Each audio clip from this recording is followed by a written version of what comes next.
The other half is position sizing. And this is where most traders turn into mathematical disasters. Let me ask you something. How do you currently decide how many contracts to trade? Feels about right.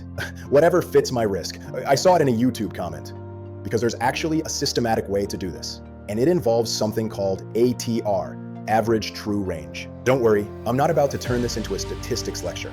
This is going to be simple and actionable. Here's how it works. Step 1, calculate your risk per trade. We just covered this. Step 2, look at the ATR of your larger time frame bars. I use volume-based bars, not time bars, but whatever you use consistently. Step 3, set your desired trade range to be less than or equal to that ATR. Step 4, size your position so your stop loss equals your predetermined risk amounts. Here's an example. You're risking $200 per trade with NASDAQ futures. Your ATR shows the average range is 20 points. You want to risk 10 points on this trade. 200 divided by 10 points equals $20 per point. For NQ, that's exactly one E-mini contract. Or you could trade 10 micro contracts and then Q for the same exposure.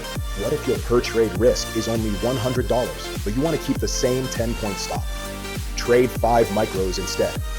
That cuts your risk to $100 while keeping your stop distance the same.